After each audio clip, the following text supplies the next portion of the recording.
in the Bible, or in the name of it, but in reality here, ever since I've been in Milburn, it's been called Emmaus Baptist Church. And I want to start tonight by giving you the history of how the church started, because Emmaus Baptist Church is what was actually started by Mayfield Creek. So I want to share with you tonight, the grandmother church that started Mayfield Creek was the Clear Creek Baptist Church in Jonesboro, Illinois, and it was started in 1818, where they sent out 10 men, and it said, I read a reference where it said they were primarily from Kentucky and Tennessee, and they all came together and they started Clear Creek Baptist Church, which then came and started Mayfield Creek, which is the parent mother church of Emmaus. And Mayfield Creek started in 1824, and the first pastor was one of the two men who came from Jonesboro, from Clear Creek, to start Mayfield Creek, and one of those men was J.P. Edwards. And he ended up being the first pastor at Mayfield Creek. And they started in 1824. Brother Edwards ended up dying in 1855, and he is buried. I didn't know this until I read it the other day. He is buried in the Loveysfield Cemetery right down the road from us. In 1866, Mayfield Creek ended up the building burned. And when it burned, they had to figure out what they were going to do, and they didn't have church services starting in that year until the next year. In 1867, they had a committee appointed that was going to build a new church, and the church was going to be 34 by 50. And then that church ended up being the sponsor of Emmaus, but Emmaus ended up being the sponsor of Milburn. So think about the year 1866, and I'll refer to it later. Then the church at Emmaus was organized in 1832, and the first pastor they had was Joseph Ashbrook, who was at Mayfield Creek. And Mayfield Creek sent out, at the time they organized Emmaus, they sent out 11 members who became the first two members of that church. And then 2-year membership, they had grown to 40 and had 11 baptisms in that church. Then in 1840, in the next section there, Mississippi Baptist Church was started with Mayfield Creek, sending 22 members to form the Baptist Church in Mississippi, where Brother Shane is now. Then in Mayfield Creek, in the E part, their affiliation with the West Kentucky Baptist Association, Mayfield Creek had been a member of West Union Baptist Church, and then when the association had started in 1834, they joined that, and then in 1893, when the West Kentucky Baptist Association became a reality, they joined with them, and in 1951, Mayfield Creek ceased to be a missionary Baptist church and went in to be an independent Baptist church. So that's a little background on the history of who started whose church. But then I want to look at Emmaus Baptist Church, and I'd share some things with you about it. It said this church started in 1832, and Mayfield Creek sent out 11 people that would go and help that church get started. And then the second part, they built their first house of worship, which is interesting to me because I didn't know this until lately, that it's only 4 miles from Milburn to where Emmaus Baptist Church is. You turn off Highway 307 and you go up 1 mile, and that's where the second church was built. But the first church was built on a location called Page Hill, which was then Hickman County, and it's 1 mile east of 307. And then they had bought the land later, was owned by a man by the name of Elmo Long. And Elmo Long, when I came here, got to researching some of the deacons in this church, and Elmo Long used to be one of the deacons here at Milburn Baptist Church. And that was one of the men they bought the land from in order to build Emmaus Baptist Church. Then in November of 1865, they purchased another 1.5 acres from Nancy Powell, and they built a new worship which lasted until their closing until 1991. And in that, they did several renovations, and I can give you all the dates on what they built and what they did, but I don't think that was give much evidence here. But they renovated the building, and it stood until 1991, whenever the church ceased to be a church at that time. Then the next question, the church ordained ministers of the gospel. I thought this interesting. They ordained several men, and the first one they ordained was Joseph Ashbrook from 1832 to 1835. Then they ordained L.G. Stevens who was licensed in 1922, and then to beat that before that, they ordained a man by the name of Glen Stewart, who was at one point the pastor at Beulah Baptist Church. I've got a book at home with my wife, and used to go to the Paris, Tennessee, where they have an old antique store, and we would go in there, and the guy knew I was a preacher, and I was looking at his little trains, and he said, I got upstairs, I got some old books that you might be interested in. Said they're preacher stuff, and you might look through them. So I go up there and start looking through them, and then I came across a book, and I opened it up, and the signature in the book of the man who signed it was Glen Stewart. And I thought, I have got that book even to this day. Then they also had a man by the name of Wilford McGarry. He was ordained in 1951. Then I found this interesting. They licensed a man by the name of Talbot McGarry, and he was licensed to preach the Word of God. Then he left Emmaus Baptist Church, and he came to Milburn.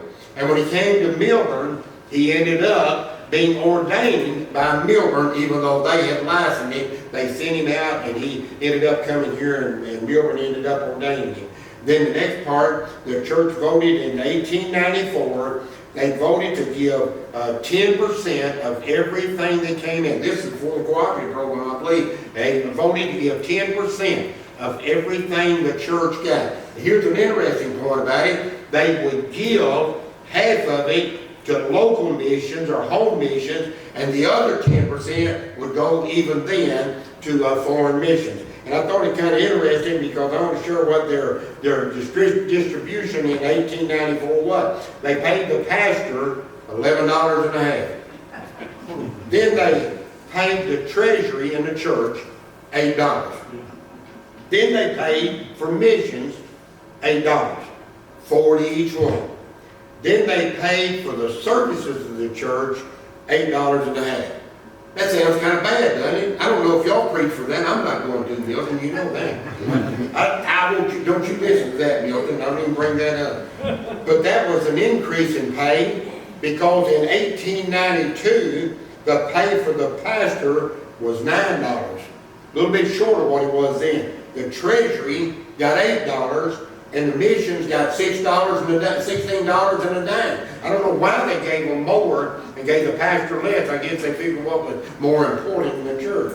But then, look what it said there in F. They talked about the church voted to have protracted services. And I believe, in my understanding, that would be like a revival, what we would call a revival. And they voted to have protracted services in June of 1894. And the man who was a pastor at that time was L.Y. Brown. And then I found it interesting because Emmaus evidently had an annual call for the pastor every year. And in the next year, they voted to call L.Y. Brown again as pastor. And what made the difference in him getting there the second time around, or the third, I think it's the second time around, was the fact that they referenced to the revival that they had at that church. And I believe he preached the revival, and they talked about how many souls had been saved and how that they had 11 people that were baptized in that church at that time. That made, and the report said, and I got the old mini book up here that David Wells, who's a member of the Emmaus Baptist Church, his family was tied in with it, gave me a mini book that goes from 1871 until 1894. And within that note there, it says that they called him with a unanimous vote for him to be the pastor from that point. So I thought it kind of interesting how the money went up from $9 to $11 or something. And so when they had the protracted services, L.Y. Brown ended up going back to the church. Then the church voted in 1922 to meet twice a month as opposed to once a month. And you know what that means? They had a quarter time service. They met once every 4 weeks. They would have church. Then in 1922, they voted to have twice a month you would have services. And I thought about how that would be interesting here. We meet every week, don't we? I believe it is. Yeah. But it's a big difference in how they used to do it. And then I thought about them when they called the first full-time pastor, came in 1946. And I don't know the name of that pastor. Ben may know that, but I can't remember who it was. But I know after that, that the man who was there when the church closed, Brother Bowles, I believe, was full-time at that time. And then next part, the church started to work in Milburn. Notice this date that he started to work in Milburn. July the 7th, 1866. And I found that interesting because the men who started Milburn was a man by the name of Harry Trent and a man by the name of C.L. Cates, and both of these men were members and preachers that preached one time at Emmaus, the other one would preach in Milburn. They rotated, go back and forth to preach the Word of God. But the 1866 is pretty interesting. The fact of it is, when did Mayfield Creek burn? Mayfield Creek burned in 1866. So I can't help but believe, and it's not recorded anywhere, that possibly when the people from what was used to be Mayfield Creek had overloaded to Emmaus Baptist Church in order for the worship service, Emmaus decided they need a place to keep this bunch over here to stay over here where they are. And they moved the church and started the church here at Milburn. And I thought that kind of special to us that they decided to let us be a church in 1866. And now they're stuck with me as a pastor. I don't know if the church goes along with that or not. But then look in the next section then in J. This brings on a whole lot of interesting things. Mayfield Creek joined the West Kentucky Baptist. So did Emmaus join the West Kentucky Baptist. But the thing of it was, there was an association called Mount Olivet. Mount Olivet, I believe, started in 1848. In 1869, Milburn joined that association. And what started that association was a controversy that came up with a Paducah church. Thomas L. Garrett was a man who was the pastor at a Paducah church. And when Brother Garrett, and I don't know how he would not have known this when he first was called as pastor, I mean, I asked him when I come as pastor, what's your belief about the Lord's Supper? What's your belief about baptism? What's your belief about what version of the Bible you use? And I don't know why he didn't ask that, but I discovered that he began to read all about the church, and he began to go back and inquire and be inquisitive about what their beliefs were. And he found that the church had practiced open communion. And he decided, that's not going to get it. We don't believe that. And then they voted him out of the church because of contempt. And the contempt was, I don't agree with what you've been doing. You need to change. And the way Garrett was, he wasn't going to let it go until they changed. So in order to get rid of Garrett, they expelled him from the church, kicked him out. And then he started Mount Olivet Baptist Association. And that association continued. And one of the churches that joined it was Milburn in 1869. We joined it. Then that association went on. And then in 1892, they had a realignment. They had a man, and I can't remember his name, that brought up, let's spend a year in 1892 looking to see what we can do to make an association better by combining West Union and Mount Olivet and doing something with it. The end result of that was, on October the 12th, 1893, that they came to the conclusion the churches in Ballard County and McCracken County would become and remain the West Union Baptist Association, which was started in 1834. Then they realized that all the churches in Graves County would remain in Graves County and would be started at Graves County itself. Then they put all the churches in Carlisle, Hickman County, and Fulton County to become the West Kentucky Baptist Association. So Graves County and West Kentucky have the same starting date of October the 12th, 1893. But I thought it was kind of odd, all the churches that joined the association when it started. Let me share a list with you. It included churches of Arlington First Baptist, Bartle, Bethlehem, Berkeley, Hopewell, Clinton first, Columbus, Emmaus, Fulton first, Liberty, Mayfield Creek, Milburn, Mississippi, Mount Carmel, Mount Moriah, New Bethel, New Hope, Pleasant Ridge, and Pleasant Valley, Poplar Grove, Shiloh, Spring Hill, South Ballard, Hickman Firs, Old Vine, and Zoar. I thought that interesting, how that those churches, and some of them are not even in existence today. But you know what? The West Kentucky Baptist Association is still going. And we've lost one church lately. We had 36. And at the time I became the director of missions, or the AMS, as they call us now, there was 36.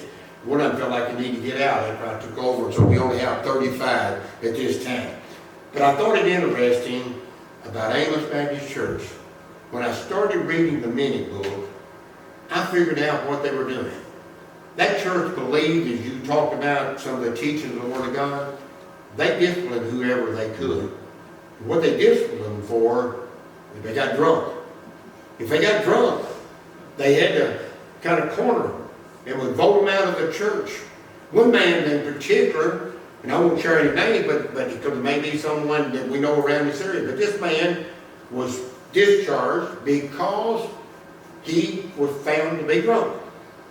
And he went before the church, and he told the church, he said, I wasn't drunk. I only had 2 drinks of whiskey. And so I don't know what happened, except that they went ahead and restored his membership back, his fellowship back. Then I found it interesting that one man was out swearing. They voted him out. Mm-hmm. One man, and you did a no-no if you used the Lord's name in vain, you were automatically out. But then I found an interesting story. This took place in 1884. They had a man who a guy brought charges in the church. And the charges were, he stole a hammer from his neighbor. That's true, man, and I'm talking about stealing, you were done for. And they brought him up, and they're going to kick him out. And when he said, I need to speak to him, they said, we'll put this meeting off, and that was in July. And we'll take care of this in September, the next meeting. So the September meeting came, and I believe they had, in the August meeting, they had 22 members. In the September meeting, they had 36. Everybody wanted to hear what he had to say. So he came to the meeting, and he got up, and he began to tell him, I didn't steal the man's hammer. I did not get it. And the man that charged him presented all of his evidence. And then he got up and said, here is why I didn't do it. And he presented his evidence, and the Bible or the minute book says, and they restored his fellowship. Tell me this, even back then, they didn't just take what you said as verbatim. They proved what you said to be either true or false. It won't be anything today if we get our churches to be proving what's true or false in the Word of God, in the beliefs we have, the doctrinal statements. It would be great today if our churches would get back to that. All right, well, thank you for listening. That's all I had.